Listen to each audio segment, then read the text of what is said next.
get them on board to hook up the small businesses of Western New York and this country, as opposed to the billionaires who are going to make money when all this goes away. Andrew, you take care. Keep in touch. As there's more updates, we'd love to have you back on. Please have me back. Thank you. All right. Go. And beat your congressman over the head with a baseball bat? Right. With your bong, which we just did. I think it's the first time we did a bong hit with Andrew Galarno. I think it is. Yeah, it was good. It's good. But he's right. You're not going to use that bong now, are you? I think weed kills that. You can't share your bong now. I think weed kills that. Next, we promised we wanted to talk about restaurants and about, but it's turned into, and Andrew brings up a great point, the small businesses who really have to have help. This isn't they should, maybe, they have to have help. If they don't get help from the federal government, they're just going to go away. You're going to see a consolidation where Amazon, as we're all heading towards that anyway, will just own everything. And this is sort of a last gasp of trying to help them out. The bailout, it made perfect sense last time around with the auto industry. Anybody who argued against it was an idiot, and now, that's come true as true. You have to hook up those businesses to keep them afloat. Well, the small businesses this time around really need it. So he makes a good point. We bring on Donnie Burtless from Buffalo Eats. Donnie, Shredd and Ragan Show, good morning. How are you? Hi, good morning. Thanks for having me. So you heard Andrew just a few minutes ago and talk about trying to keep these businesses afloat. What have you heard from some of your restaurant friends and people in the business?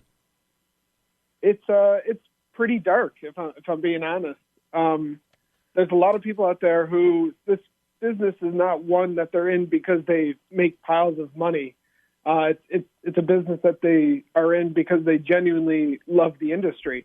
And they're a month-to-month business. I mean, their profit margins are slim as it is when everything's going great. And I think everyone's hoping this is a couple weeks of disturbance.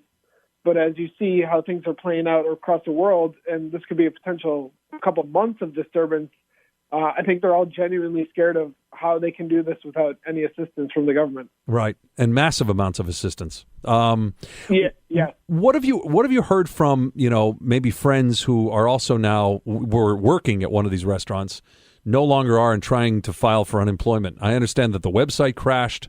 I don't know if you have any stories or friends who are just trying to make it to that next paycheck and or rent payment. What are you hearing about that? Yeah, I mean, that's a huge concern right now. Most of these places that are open had to basically reduce down to a skeleton crew. In some cases, it's literally just an owner prepping all of the food for any takeout orders by themselves. So there's a huge influx of servers and bartenders and dishwashers and people who had to all try to apply for unemployment at the same time. And I know, some restaurant owners kind of got ahead of it and tried to give their employees a head start at applying for those services, but it's been a nightmare. The websites are crashing. Nobody really knows how long this is going to be. It's a really weird state of uncertainty for the entire restaurant industry in general. Yeah, it's like they have to see the numbers and see them starting to go down. Certainly not to China's levels. See them go down before they can say, all right, the coast is fairly clear and maybe we could start changing some things, but we're not even close to that yet. Donnie, what about this? Have you had a chance to go and do some takeout so far? Have you talked to some people about how the takeout situation is working for them? Any recommendations? Sure. Yeah, we actually, Monday we went to Brightsmith. I went and picked up, some beer to go because now, in the last couple of years, we've seen this giant brewery boom and the advent of crowlers, cans to go. And so I grabbed one of those there, and I grabbed the pizza to go. But yeah, it's if there is any silver lining in this situation whatsoever, it is watching some of these talented restaurateurs come up with creative ways to do takeout. You've seen Marble and Rye, who I just heard Andrew talk about, are doing essentially family meals. So they're not just having their menu. It's essentially $30 for an entire meal for a 4 to 6 person family. And they give you all of the courses. You're seeing Waxlight, a restaurant that's more a small place, kind of reinventing their menu to be more family meal oriented. Those are nice to see people thinking of, how can we feed families as opposed to just, how can I sell a burger to a customer, try to, help provide the community even more than they normally do.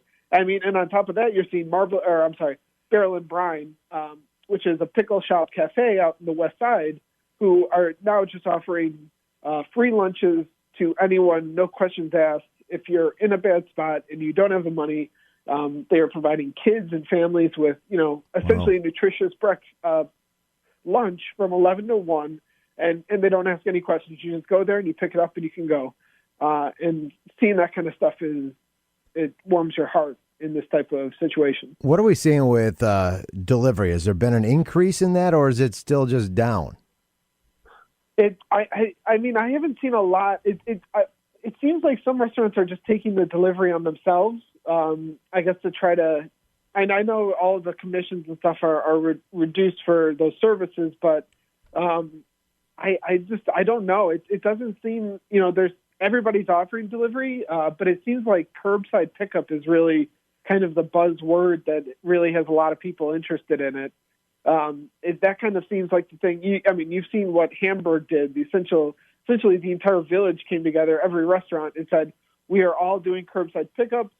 There's basically no parking on Main Street. You come to the restaurant, we'll bring it out, and you're on your way. That kind of seems like the service that is really taking off as far as, these restaurants trying to transition to a takeout model. Okay. Interesting. So Andrew Gallarno at the Buffalo News website, buffalonews.com, has a complete rundown on some of the things to do to try to help your restaurants, including that Marble and Rye review today. Buffalo Eats, at Buffalo Eats on Twitter. You guys have put together a list of all the places that are offering takeout and how they're doing it. And, and you're putting together as comprehensive of a list as you can.